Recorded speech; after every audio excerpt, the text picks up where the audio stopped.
ब्रह्मा द्वारा भगवान श्री कृष्ण की स्तुति।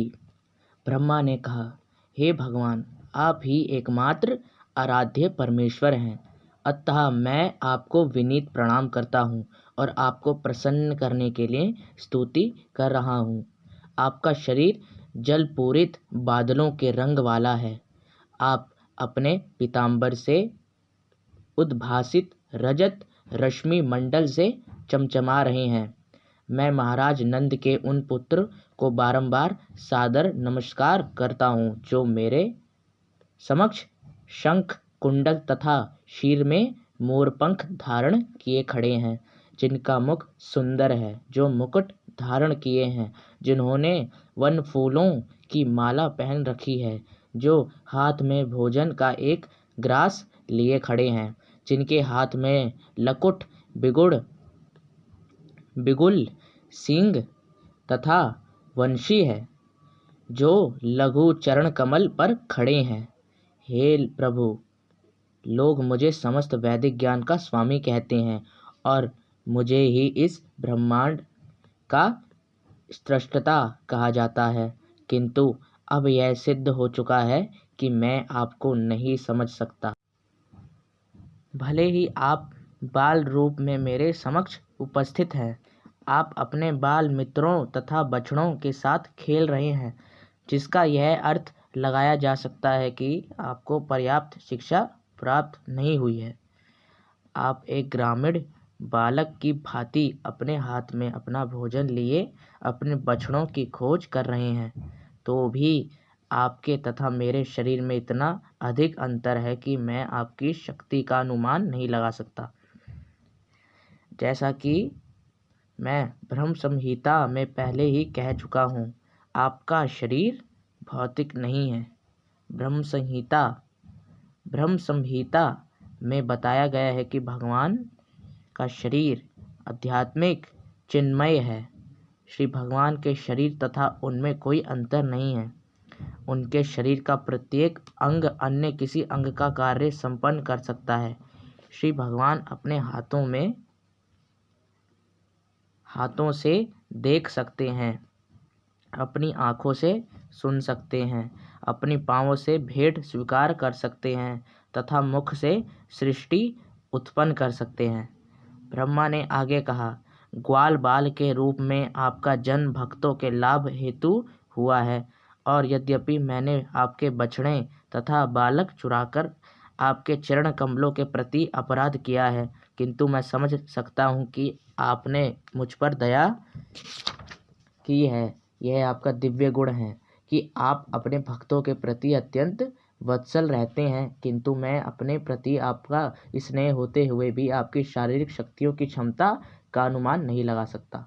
यह समझना होगा कि जब मैं इस ब्रह्मांड का परम पुरुष ब्रह्मा होकर बाल रूप श्री भगवान के शरीर का अनुमान नहीं लगा सकता, तो फिर अन्यों का क्या कहना।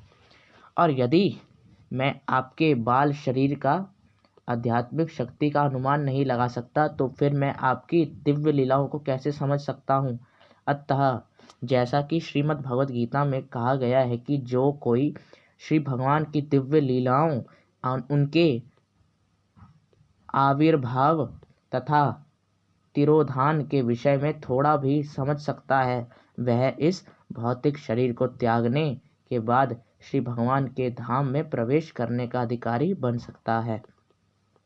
इस कथन की पुष्टि वेदों में भी की हुई है, जिनमें कहा गया है, श्री भगवान को समझने मात्र से ही कोई भी जन्म मृत्यु के चक्र से छूट सकता है। अतः मैं तो यही स्तुति करूँगा कि लोगों को चाहिए कि वे अपने चिंतन द्वारा आपको समझने का प्रयत्न ना करें। आपको समझने की सर्वोत्तम विधि यह है कि चिंतन को विनम्र भाव से त्याग कर आपके विषय में या तो आपसे सुना जाए, जैसा कि आपने ही श्रीमद् भगवद गीता तथा अन्य समान वैदिक साहित्य में वक्तव्य दिए हैं, अथवा किसी सिद्ध भक्त से सुना जाए जिसने आपके चरण कमलों में शरण ले रखी हो। मनुष्य बिना किसी ऊहापोह के भक्त से श्रवण करे, उसे अपनी सांसारिक स्थिति में परिवर्तन करने की जरूरत नहीं, उसे केवल आपका संदेश सुनना होता है। यद्यपि आप भौतिक इंद्रियों द्वारा ज्ञेय नहीं हैं, किंतु केवल आपके विषय में श्रवण करने से अज्ञान के अंधकार को दूर किया जा सकता है। आप अपनी अनुकंपा से ही भक्तों के समक्ष प्रकट होते हैं। आप अन्य किसी साधन द्वारा अज्ञेय हैं। भक्ति के बिना शुष्क ज्ञान आपकी खोज करने में समय का अपव्यय मात्र है। भक्ति इतनी महत्वपूर्ण है कि थोड़े से प्रयास से ही मनुष्य उच्चतम सिद्धि की अवस्था को प्राप्त हो सकता है। अतः मनुष्य को चाहिए कि भक्ति की कल्याणदायिनी विधि की उपेक्षा करके चिंतन विधि का प्रश्रय ना ले। चिंतन द्वारा भले ही आपके दृश्य जगत का आंशिक ज्ञान प्राप्त हो ले, किंतु प्रत्येक वस्तु के मूल स्वरूप को आपको समझ पाना संभव नहीं है। जो लोग केवल चिंतन में लगे रहते हैं, उनका आपको समझने का प्रयास करना समय का अपव्यय ही है। जैसे धान के लिए भूसी को पीटना। थोड़े से धान को चक्की में दलकर चावल के कुछ दाने प्राप्त किए जा सकते हैं, किंतु धान का छिलका भूसी तो पहले ही चक्की से पिस चुकी होती है, और भूसे की बड़ी मात्रा को पीटने से दाने नहीं निकलते। यह तो व्यर्थ का श्रम है। हे भगवान, मानव समाज के इतिहास में ऐसे अनेक उदाहरण प्राप्त हैं, जबकि मनुष्य दिव्य पद प्राप्त ना होने पर मन, वचन तथा कर्म से भक्ति में लग कर सिद्धि प्राप्त करके आपके धाम को जा सका है। भक्ति के बिना चिंतन या ध्यान द्वारा आपको समझने की सारी विधियां व्यर्थ हैं। भक्ति के बिना चिंतन या ध्यान द्वारा आपको समझने की सारी विधियां व्यर्थ हैं। अतः मनुष्य को चाहिए कि सांसारिक कार्यों में लगे रहकर भी वह आपकी भक्ति करे और आपके दिव्य यश का श्रवण तथा कीर्तन करते हुए आपके निकट रहे।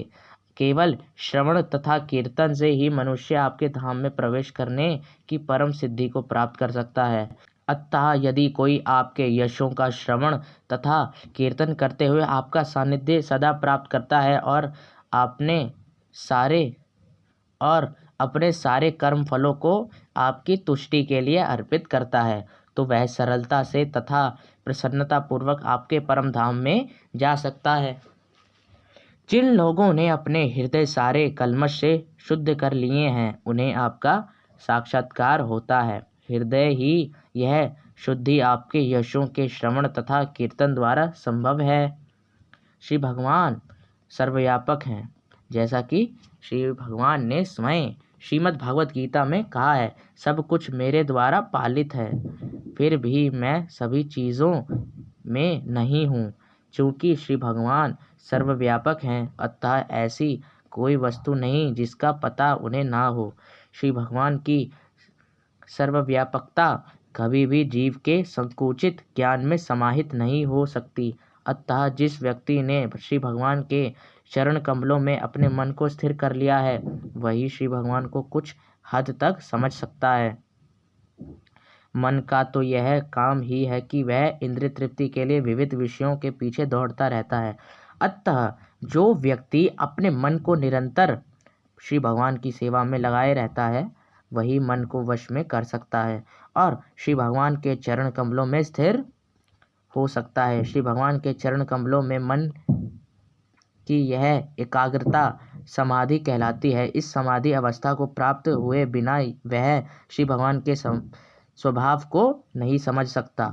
कुछ दार्शनिक या विज्ञानी विराट प्रकृति के एक एक अणु का अध्ययन कर सकते हैं। वे इतने प्रगतिशील भी हो सकते हैं कि विराट आकाश या आकाश के समस्त ग्रहों तथा नक्षत्रों के परमाणुओं का, यहाँ तक कि सूर्य का, आकाश तारों तथा अन्य प्रकाश पुंजों के चमकीले अणुओं की गणना कर सकते हैं, किंतु श्री भगवान के गुणों की गणना कर पाना संभव नहीं है। जैसा कि वेदांत सूत्र के प्रारंभ में कहा गया है।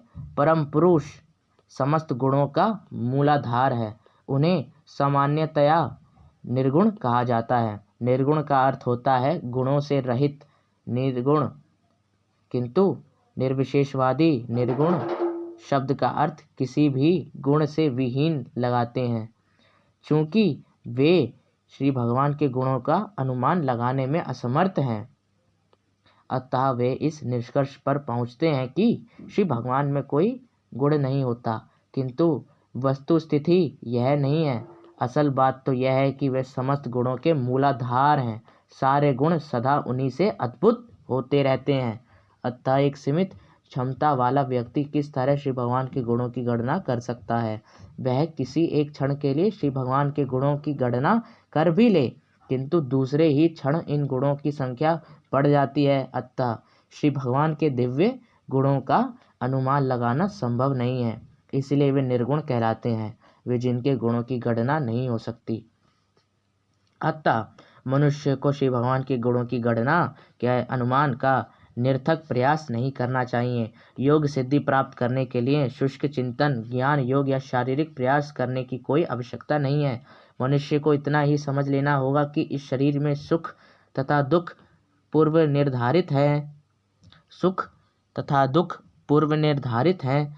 इस शरीर के दुखों को दूर करने या सुख प्राप्त करने के लिए विविध आसन लगाने की कोई आवश्यकता नहीं है। सर्वोत्कृष्ट मार्ग तो यह है कि मनसा वाचा कर्मणा श्री भगवान की शरण ग्रहण की जाए और निरंतर उनकी सेवा में संलग्न रहा जाए। यह दिव्य श्रम सार्थक है, किंतु परम सत्य को समझने के अन्य सारे प्रयास असफल होते हैं। अतः कोई भी बुद्धिमान व्यक्ति चिंतन या योग शक्ति द्वारा उस परम पुरुष को समझने का प्रयास नहीं करता, अपितु वह भक्ति में लगकर श्री भगवान पर ही आश्रित रहता है। वह जानता है कि इस शरीर के साथ जो कुछ भी होता है वह उसके पूर्व कर्मों का फल है। यदि कोई इस प्रकार का सरल भक्तिमय जीवन व्यतीत करता है तो वह स्वतः श्री भगवान के दिव्य धाम का उत्तराधिकारी बन जाता है। वास्तव में प्रत्येक जीव परमेश्वर का भिन्नांश और श्री भगवान का पुत्र है। प्रत्येक व्यक्ति को श्री भगवान के दिव्य आनंद में हाथ बटाने का मौलिक अधिकार है, किंतु पदार्थ के संपर्क में आने से बद्ध जीव इस उत्तराधिकारी से वंचित होते रहे हैं। यदि कोई अपने आप को भक्ति में लगाने की सरल विधि अपनाता है तो वह स्वतः भौतिक कल्मश से मुक्त होकर परमेश्वर के साहचर्य का दिव्य पद प्राप्त करने का अधिकारी हो जाता है। ब्रह्मा जी ने भगवान श्री कृष्ण के समक्ष अपने आप को सर्वाधिक दम्भी जीव के रूप में प्रस्तुत किया, क्योंकि वे श्री भगवान की निजी शक्ति का परीक्षा करना चाह रहे थे। उन्होंने श्री भगवान के ग्वालों तथा बछड़ों को इसलिए चुरा लिया था कि जरा देखें वे उन्हें किस तरह ढूंढ पाते हैं। अपनी चाल के बाद ब्रह्मा ने यह स्वीकार किया कि उनका यह प्रयास अत्यंत धृष्ट था, क्योंकि वे आदि शक्ति के समक्ष अपनी शक्ति की परीक्षा लेने का प्रयत्न कर रहे थे।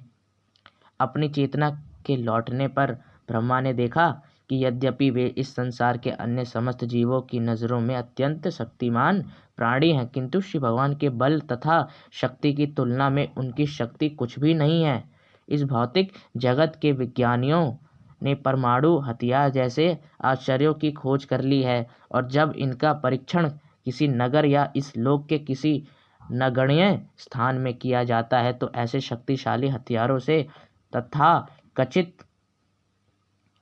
तथाकथित तहलका मच जाता है। किंतु यदि इन परमाणु हथियारों का परीक्षण सूर्य में हो तो उनकी क्या महत्ता रह जाएगी, वे वहाँ पर नगण्य हैं। इसी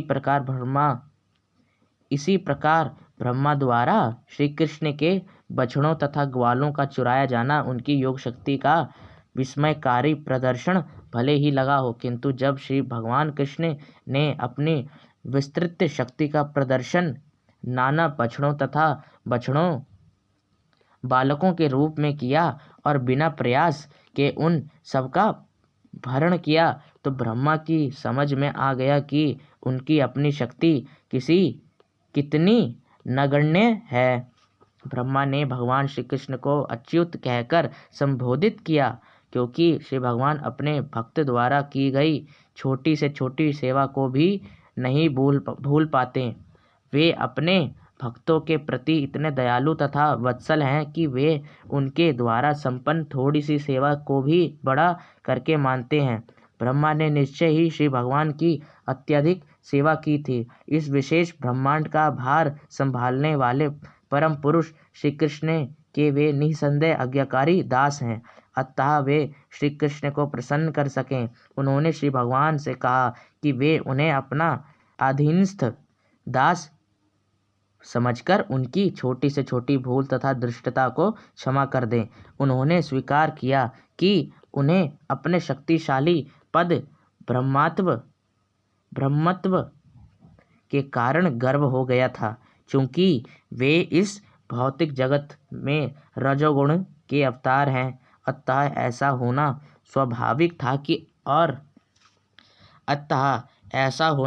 स्वाभाविक था और इसीलिए उनसे यह भूल हो गई। किंतु ब्रह्मा जी आशा करते, चूंकि वे श्री भगवान के अधीनस्थ थे, अतः भगवान श्री कृष्ण उन पर कृपा करेंगे और इस भारी भूल के लिए उन्हें क्षमा कर देंगे। ब्रह्मा को अपनी वास्तविक स्थिति का बोध हुआ। निश्चय ही वे इस ब्रह्मांड के परम शिक्षक हैं और इस भौतिक प्रकृति के निर्माण के लिए उत्तरदायी हैं, जो अहंकार, आकाश, वायु, अग्नि, जल तथा पृथ्वी आदि संपूर्ण भौतिक शक्ति से युक्त हैं। ऐसा ब्रह्मांड विराट होते हुए भी मापा जा सकता है, जिस प्रकार कि हमारा शरीर 7 बित्ते का मापा जाता है। सामान्यतः प्रत्येक मनुष्य के शरीर की माप 7 बित्ते 3.5 हाथ परिगणित की जाती है। भले ही यह ब्रह्मांड एक विराट शरीर के समान दिखाई दे, किंतु इसकी माप ब्रह्मा के 7 बित्ते की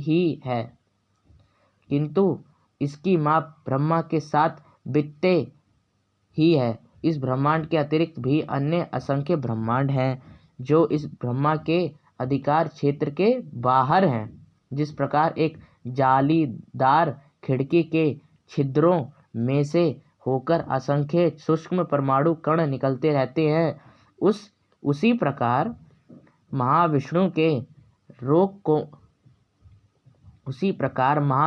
के रोमकूपों से लाखों करोड़ों ब्रह्मांड बीज रूप में प्रकट होते हैं, और ये महाविष्णु श्री कृष्ण के संपूर्ण विस्तार के अंशमात्र ही होते हैं।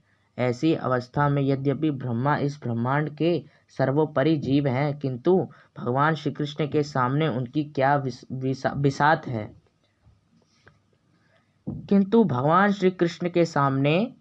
क्या बिसात है। अतः ब्रह्मा ने अपनी तुलना उस शिशु से की जो अपनी माता के गर्भ में रहता है। यदि यह शिशु गर्भ में अपने हाथ पैर चलाता है और इस तरह खेलते समय वह अपनी माता का शरीर स्पर्श करता है, तो क्या माता इस शिशु से नाराज होती है? निसंदेह नहीं। इसी प्रकार ब्रह्मा चाहे कितने ही महान पुरुष क्यों ना हो, वे तथा अन्य सारे लोग भगवान के गर्भ के भीतर स्थित हैं। श्री भगवान की शक्ति सर्वत्र व्याप्त है। इस सृष्टि में कोई ऐसा स्थान नहीं जहाँ यह शक्ति कार्य ना कर रही हो, क्योंकि प्रत्येक वस्तु श्री भगवान की शक्ति के अंतर्गत है। अतः चाहे इस लोक के ब्रह्मा हो या अन्य लाखों करोड़ों ब्रह्मांडों के ब्रह्मागण हों, वे सब श्री भगवान के शक्ति के अंतर्गत ही विद्यमान हैं।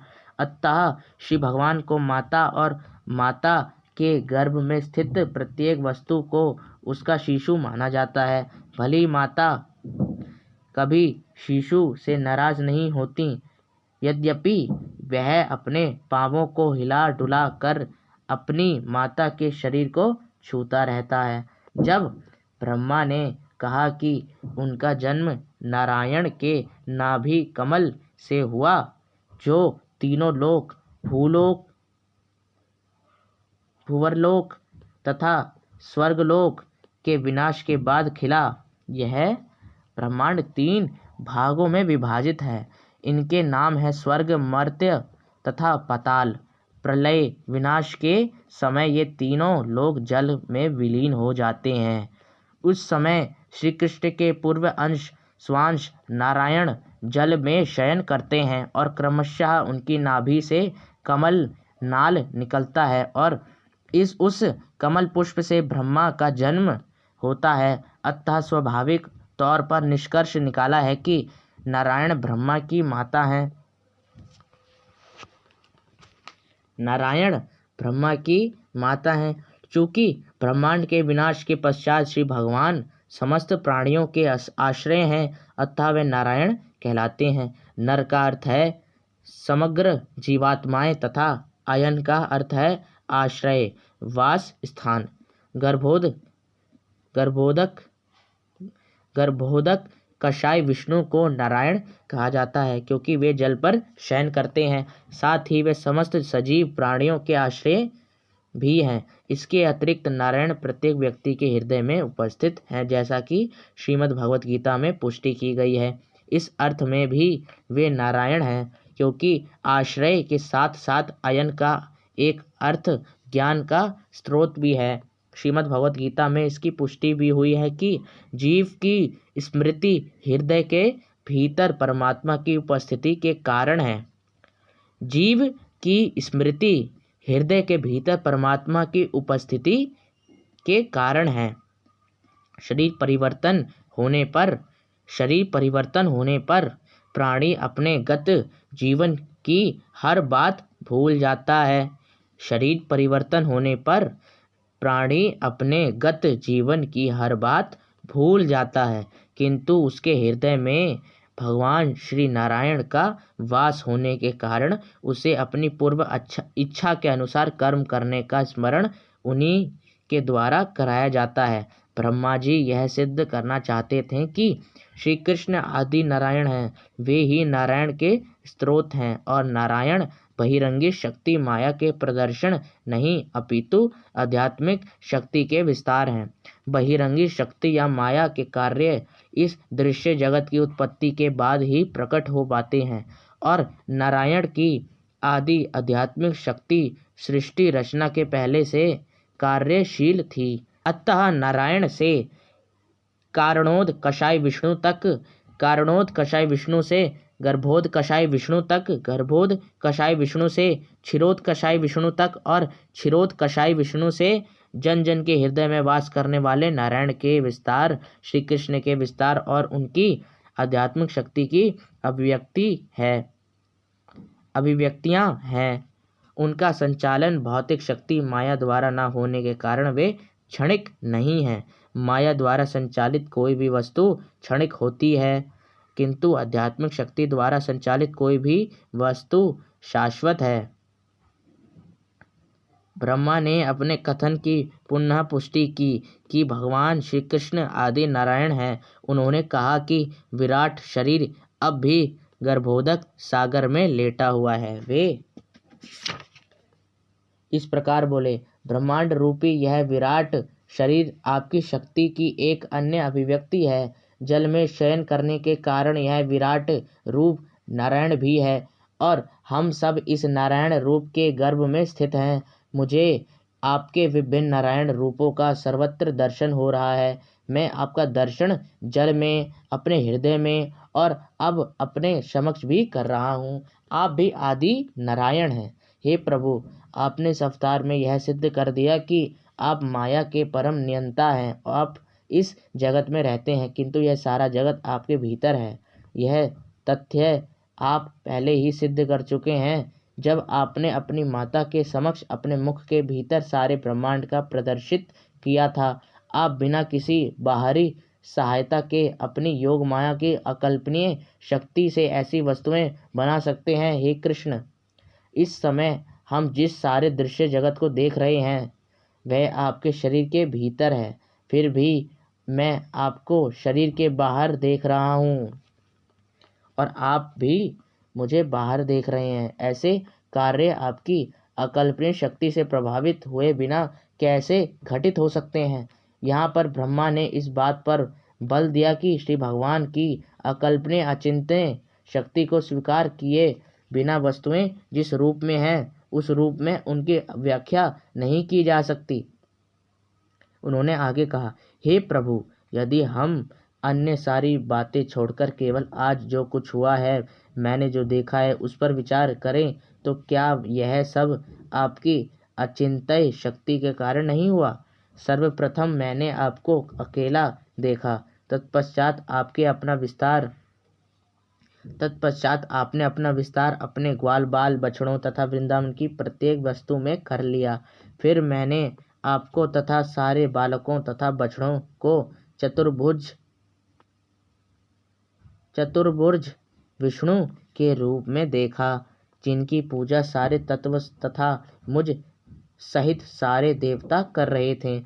वे फिर से ग्वाल बाल अदृश्य हो गए और आप पूर्ववत अकेले रह गए। क्या इसका आशय यह नहीं है कि आप परमेश्वर नारायण हैं, जो प्रत्येक वस्तु के आदि हैं तथा सारी वस्तुएं आपसे निकलती हैं और पुनः आप में प्रवेश करती हैं। आप जैसे के तैसे बने रहते हैं। जो व्यक्ति आपकी अचिंत्य शक्ति से परिचित नहीं है, वे यह नहीं समझ सकते कि अकेले आप ही स्रष्टा ब्रह्मा, पालक विष्णु तथा संहारकर्ता शिव के रूप में अपना विस्तार करते हैं। जो लोग वस्तुओं को ठीक ठीक नहीं जानते, वे मुझ ब्रह्मा को स्रष्टा, विष्णु को पालक तथा शिव को संहारकर्ता के रूप में समझते हैं। वास्तव में आप ही सब कुछ हैं, स्रष्टा, पालक तथा संहर्ता। इसी प्रकार आप अपना विस्तार विभिन्न अवतारों के रूप में करते हैं। देवताओं में आप वामन देव के रूप में, महान ऋषियों में परशुराम के रूप में और मनुष्य में आप स्वयं के रूप में भगवान श्री कृष्ण अथवा भगवान श्री राम के रूप में, पशुओं में वाराह रूप में तथा जलचरों में मत्स्य के रूप में अवतरित होते हैं। फिर भी आपका कोई स्वरूप नहीं है, आप शाश्वत हैं। आपका प्राकट्य तथा तिरोधान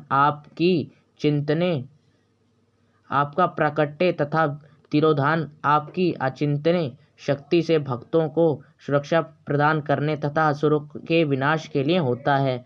हे भगवान, हे सर्वव्यापी भगवान, हे परमात्मा, हे समस्त योग शक्तियों के नियंता, इन तीन जगतों में आपकी दिव्य लीलाओं का सही सही आकलन करने में कोई भी व्यक्ति समर्थ नहीं है। कोई इसका अनुमान नहीं लगा सकता कि आपने अपनी योग माया तथा अवतारों का कैसे विस्तार किया और आप अपनी दिव्य शक्तियों से किस प्रकार कार्य करते हैं। हे भगवान, यह सारा दृश्य जगत स्वप्न तुल्य है और आप इसका क्षणिक अस्तित्व मन को विचलित कर देता है।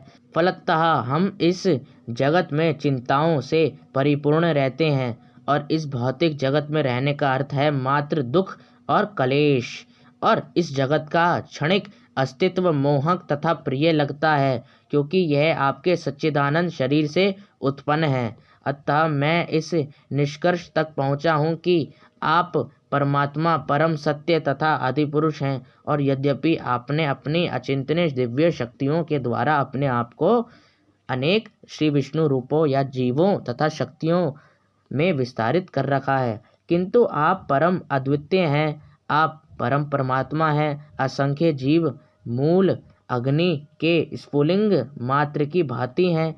हे भगवान, परमात्मा को निर्गुण मानना असत्य है क्योंकि मैं देख रहा हूँ कि आप ही आदि पुरुष हैं। एक अल्पज्ञ व्यक्ति सोच सकता है कि महाराज नंद के पुत्र होने के कारण आप आदि पुरुष नहीं हैं और एक मनुष्य की भांति उत्पन्न हुए हैं, किंतु वे सब भूल रहे हैं। आप वास्तविक आदि पुरुष हैं, ऐसा मेरा निष्कर्ष है। आप नंद के पुत्र होकर भी आदि पुरुष हैं और इसमें कोई संदेह नहीं है। आप परम सत्य हैं और इस भौतिक अंधकार से संबंध नहीं है। आप मूल ब्रह्म ज्योति तथा सूर्य, चंद्र एवं नक्षत्रों जैसे भौतिक प्रकाश पुंजों के स्रोत हैं। आपका दिव्य तेज ब्रह्मा ज्योति के समरूप है, जैसा कि ब्रह्म संहिता में कहा गया है। ब्रह्म ज्योति और कुछ न होकर साक्षात आपका शारीरिक तेज है। श्री विष्णु के अनेक अवतार हैं और आपके विभिन्न गुणों के भी अवतार हैं, किंतु वे सब अवतार समान स्तर के नहीं हैं। आप आदि दीपक हैं।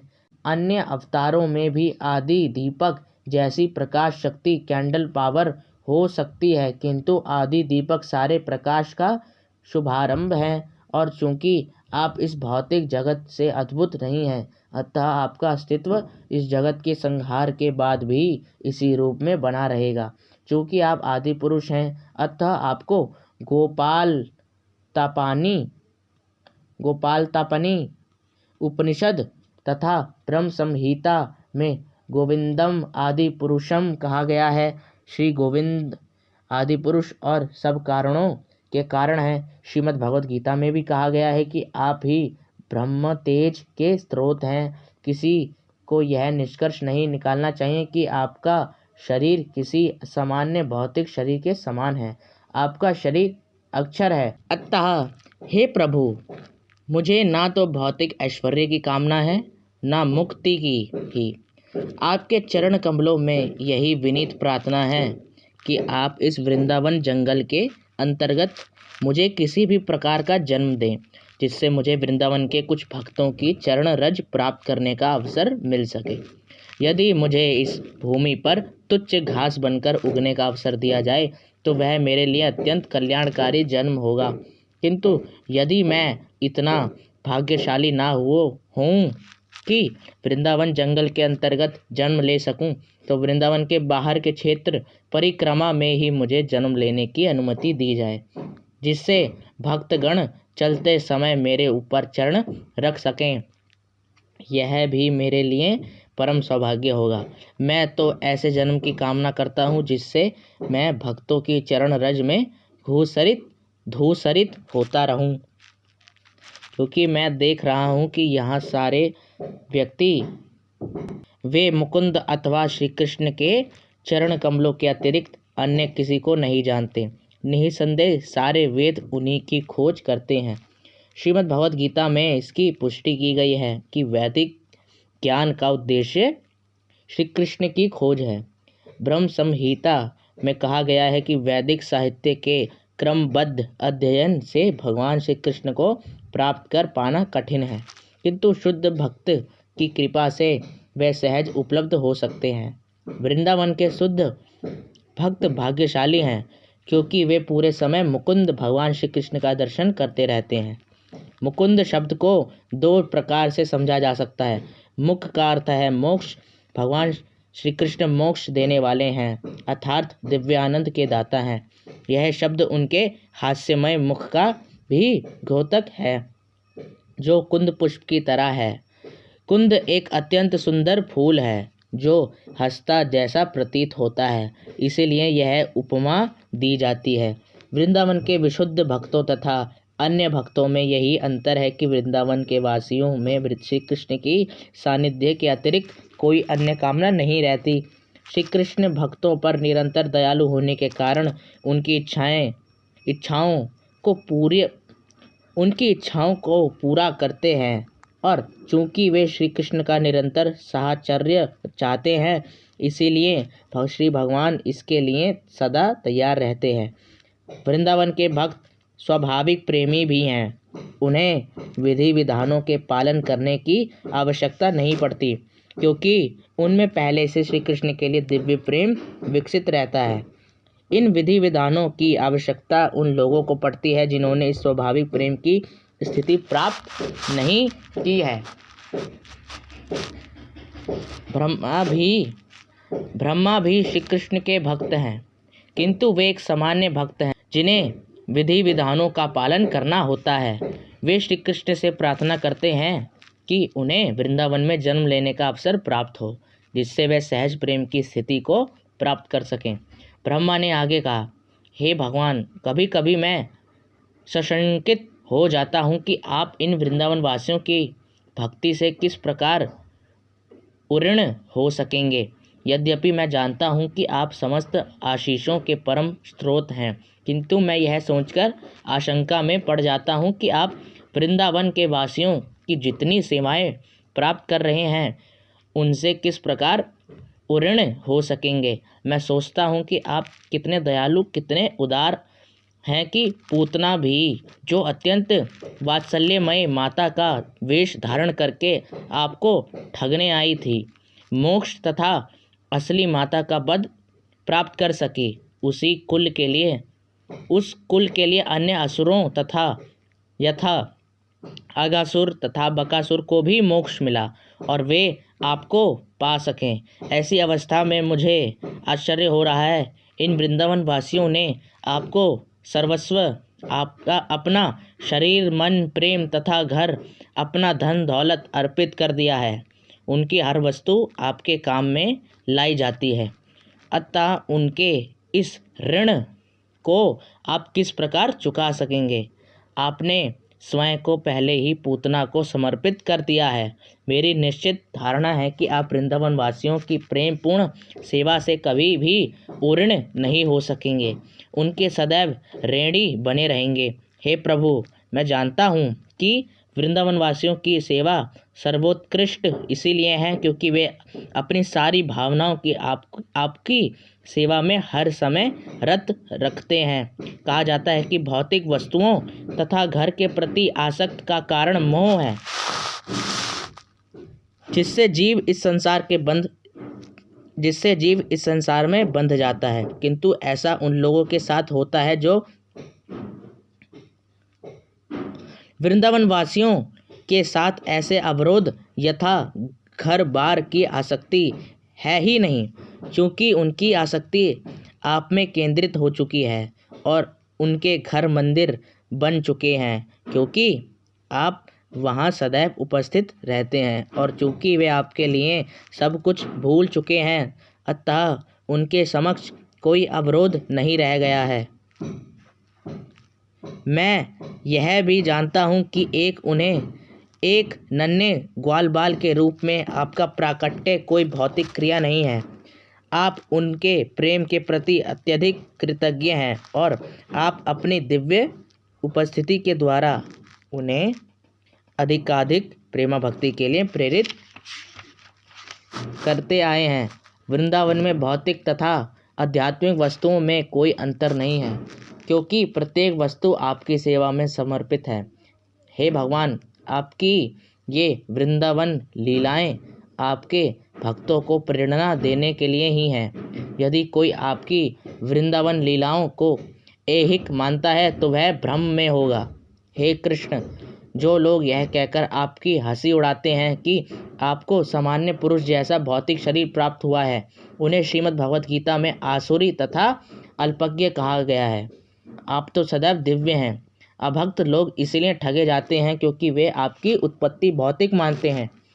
वस्तुतः आपने यह सामान्य ग्वाल बाल का शरीर अपने भक्तों की श्रद्धा तथा उनका दिव्य आनंद बढ़ाने के लिए धारण किया है।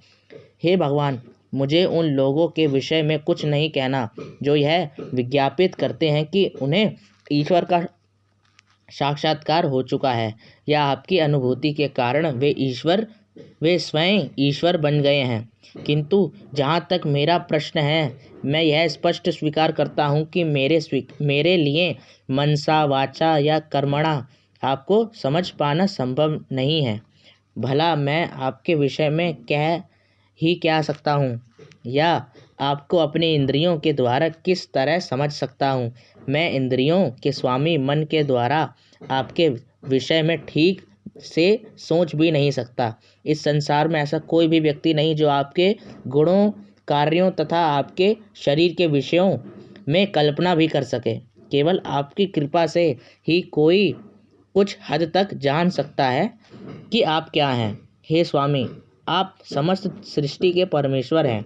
यद्यपि भ्रांतिवश कभी कभी मैं अपने आप को इस ब्रह्मांड का स्वामी मान बैठता हूँ।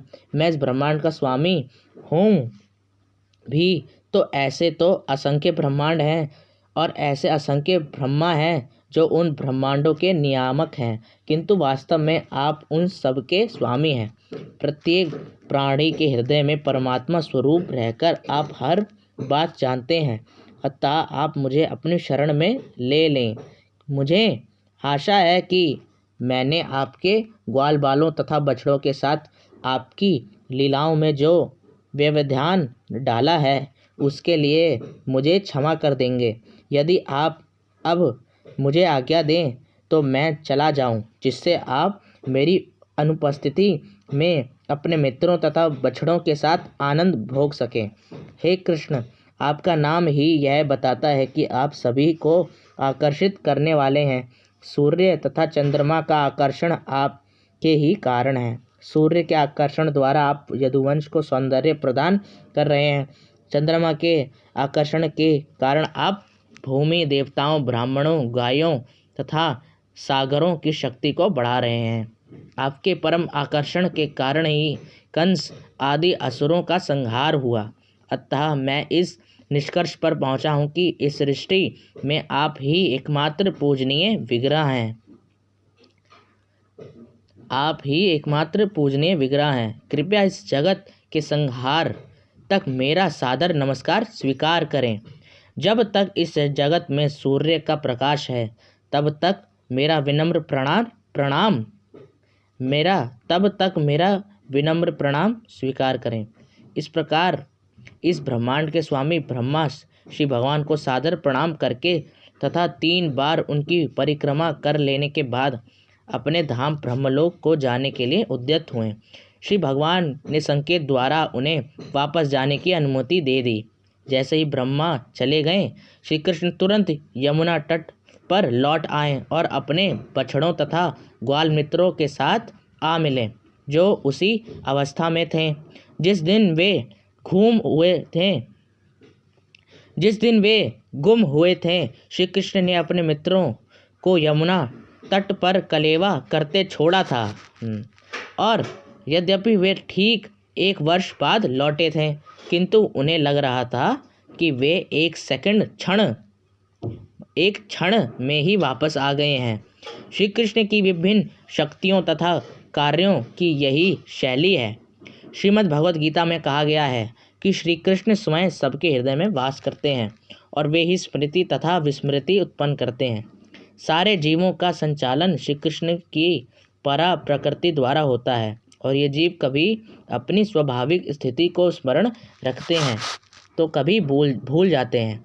उनके मित्र इस प्रकार से नियंत्रित होने के कारण यह नहीं जान पाए कि श्री कृष्ण 1 वर्ष तक यमुना के तट से दूर रहे और ब्रह्मा की माया के वश में थे। जब वे बालकों के समक्ष प्रकट हुए तो उन्होंने समझा कि श्री कृष्ण 1 मिनट के भीतर लौट आए हैं। वे यह सोचकर हंसने लगे कि श्री कृष्ण कलेवा के समय भी उनका साथ नहीं छोड़ना चाह रहे थे। वे अत्यंत प्रसन्न थे। अतः उन्होंने श्री कृष्ण को बुलाया। हे कृष्ण, तुम इतनी जल्दी लौट आए। ठीक है, अभी तो हमने कलावा करना शुरू भी नहीं किया, एक भी कौर नहीं खाया। आओ और हमारे साथ कलेवा करो। श्री कृष्ण हंसे और उनका आमंत्रण स्वीकार कर मित्रों की मंडली का आनंद लूटने लगे। कलेवा करते समय श्री कृष्ण सोच रहे थे, ये बालक सोच रहे हैं कि मैं 1 क्षण में लौट आया हूँ, किंतु इन्हें ये नहीं ज्ञात कि मैं विगत 1 वर्ष से ब्रह्मा के माया कर्मों में लगा रहा हूँ। कलेवा समाप्त करके श्री कृष्ण तथा उनके मित्र बछड़ों के सहित अपने घर वृंदावन वापस आने लगे। घर आते समय उन्होंने विशाल सर्प रूप में अघासुर के मृत कंकाल को देखा। जब श्री कृष्ण ब्रज भूमि लौट आए तो वृंदावन के समस्त वासियों ने उन्हें देखा। वे अपने मुकुट में मोर पंख लगाए थे और वे वन फूलों से सजा हुआ था। उन्होंने फूलों की मालाएं भी पहन रखी थीं और गोवर्धन पर्वत की गुफाओं से एकत्र किए गए विविध रंगों के खनिजों से शरीर को रंग रखा था। गोवर्धन पर्वत प्राकृतिक लाल रंगों का सदैव से प्रदाता रहा है। गोवर्धन पर्वत प्राकृतिक लाल रंगों का सदैव से प्रदाता रहा है और श्री कृष्ण तथा उनके मित्रों ने इन रंगों से अपने शरीर को रंग रखा था। हर एक के पास भैंस के श्रृंग से बना एक बिगुल, एक लकुट तथा एक वंशी थी और हर एक अपने अपने बछड़ों को उनके नाम ले लेकर बुला रहा था। उन्हें श्री कृष्ण के अद्भुत कार्यों पर इतना गर्व था कि जब वे गांव में प्रवेश कर रहे थे तो सबों ने श्री कृष्ण का यशोगान किया। वृंदावन की समस्त गोपियों ने सुंदर श्री कृष्ण को गांव में घुसते देखा। बालकों ने सुंदर सुंदर गीत बनाए जिनमें इसका वर्णन था कि वे किस प्रकार भयंकर सर्प द्वारा निगल लिए जाने से बचाए गए थे और सर्प किस तरह मारा गया। कोई श्री कृष्ण को यशोदा का पुत्र कहता तो कोई नंद महाराज का। वे कहने लगे, वे इतने अद्भुत हैं कि उन्होंने हमें भयंकर सर्प के चंगुल से बचाया और उसका वध किया, किंतु उन्हें इसका बिल्कुल पता न था कि अघासुर को मारे 1 वर्ष का समय हो चुका किंतु उन्हें इसका बिल्कुल पता न था कि अघासुर को मारे 1 वर्ष का समय हो गया था। इस प्रसंग में महाराज परीक्षित ने श्रील सुखदेव गोस्वामी से पूछा कि वृंदावन वासियों में सहसा श्री कृष्ण के प्रति इतना प्रेम क्यों उमड़ने लगा, यद्यपि श्री कृष्ण उनके परिवारों के सदस्य ना थे। महाराज परीक्षित ने पूछा, असली ग्वाल बालों की अनुपस्थिति में जब श्री कृष्ण ने अपना विस्तार किया तो फिर उन ग्वाल बालों ने के माता पिता अपने पुत्रों की अपेक्षा श्री कृष्ण के प्रति इतने वात्सल क्यों हो उठे। यदि नहीं, गायों भी इन बछड़ों के प्रति अपने निजी बछड़ों की अपेक्षा क्यों अधिक स्नेहिल हो गईं। श्रील सुखदेव गोस्वामी ने महाराज परीक्षित को बताया कि प्रत्येक जीव मूलतः अपने प्रति अत्यधिक आसक्त होता है। घर, परिवार, मित्र, देश, समाज, संपत्ति, ऐश्वर्य, यश जैसी ब्रह्म सामग्रियां जीव को प्रसन्न करने में केवल गौण हैं। ये सब इसलिए अच्छी लगती हैं क्योंकि इनसे सुख प्राप्त होता है। इसीलिए मनुष्य आत्मकेंद्रित होता है और शरीर तथा आत्म के प्रति वह पत्नी, संतान तथा मित्र जैसे परिजनों की अपेक्षा अधिक अनुरक्त रहता है। यदि किसी के ऊपर कोई आसन्न संकट आता है तो वह पहले अपनी आत्मा की रक्षा करता है और दूसरे की बाद में। यह स्वाभाविक है। इसका अर्थ यह हुआ कि वह अन्य किसी वस्तु की अपेक्षा अपने आप से, आत्मा से प्रेम करता है। तत्पश्चात दूसरी वस्तु जो उसे स्वयं के बाद प्रिय होती है वह उसका भौतिक शरीर है।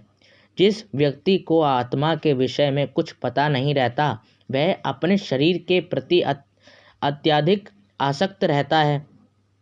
यहाँ तक कि बुढ़ापे में भी वह अपने शरीर को कई कृत्रिम साधनों से बनाए रखना चाहता है, क्योंकि वह सोचता है कि उसका वृद्ध तथा जर्जर शरीर बचाया जा सकता है। प्रत्येक व्यक्ति या तो देहात्म बुद्धि के कारण या आध्यात्मिक बोध के कारण अपने आप को आनंद प्रदान करने के लिए अहर्निश श्रम करता रहता है। हम भौतिक वस्तुओं के प्रति इसीलिए आसक्त रहते हैं क्योंकि वे इंद्रियों को या शरीर को सुख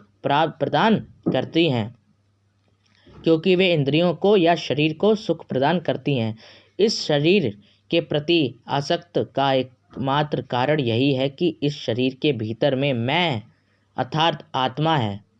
इसी प्रकार जब मनुष्य और ऊपर उठ जाता है तो वह समझने लगता है कि आत्मा प्रिय है, क्योंकि यह कृष्ण का अंश है। अंततोगत्वा श्री कृष्ण ही प्रिय एवं आकर्षण है। वे ही हर वस्तु की परम आत्मा है और हमें यही जानकारी देने के लिए श्री कृष्ण अवतरित होते हैं और बताते हैं कि वे ही समस्त आकर्षण के केंद्र हैं। श्री कृष्ण का अंश बने बिना कुछ भी आकर्षक नहीं है। दृश्य जगत में जो भी आकर्षण है वह श्री कृष्ण के कारण है। अतः श्री कृष्ण समस्त आनंद के आगार हैं। श्री कृष्ण ही प्रत्येक वस्तु के सक्रिय तत्व हैं और जितने परम सिद्ध आध्यात्मिकवादी हैं वे हर वस्तु को उन्हीं से संबंधित देखते हैं। श्री चैतन्य चरितामृत में यह कहा गया है कि महाभारत कि महाभागवत अर्थात अत्यंत सिद्ध भक्त श्री कृष्ण को समस्त चराचर जीवों का सक्रिय तत्व मानता है। श्री चैतन्य चरितामृत में यह कहा गया है कि महाभागवत अर्थात अत्यंत सिद्ध भक्त श्री कृष्ण को समस्त चराचर जीवों का सक्रिय तत्व मानता है। अतः वह इस दृश्य जगत की प्रत्येक वस्तु को श्री कृष्ण से संबंधित देखता है। जिस भाग्यशाली व्यक्ति ने श्री कृष्ण की शरण ग्रहण कर ली है, उसके लिए पहले से मुक्ति रखी है। वह इस भौतिक जगत से दूर रहता है। इसकी पुष्टि श्रीमद् भगवत गीता में हुई है। जो भी श्री कृष्ण की भक्ति में लगा हुआ है, वह पहले से ही ब्रह्मभूत पद पर है। श्री कृष्ण नाम ही पवित्रता तथा मुक्ति का सूचक है। जो भी श्री कृष्ण के चरणारविंद की शरण में आता है, वह अज्ञान सागर पार करने के लिए नाव में चढ़ जाता है। उसके लिए इस जगत का महान विस्तार गोखुर में जन्म जैसा नगण्य बन जाता है। श्री कृष्ण समस्त महान आत्माओं के केंद्र हैं और समस्त जगतों के आश्रय भी हैं। वह इस भौतिक जगत में नहीं रहता जहाँ पद पद पर संकट है।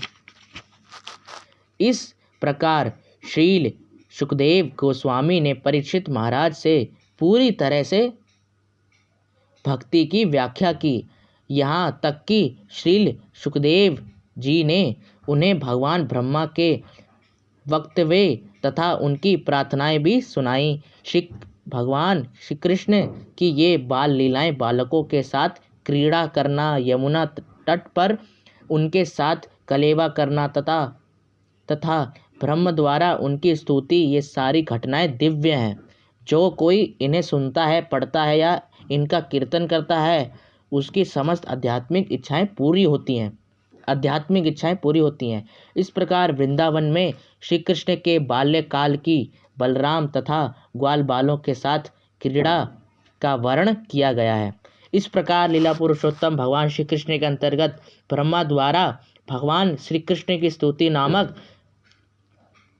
14वें अध्याय के भक्ति वेदांत तात्पर्य पूर्ण हुए। जय श्री कृष्ण।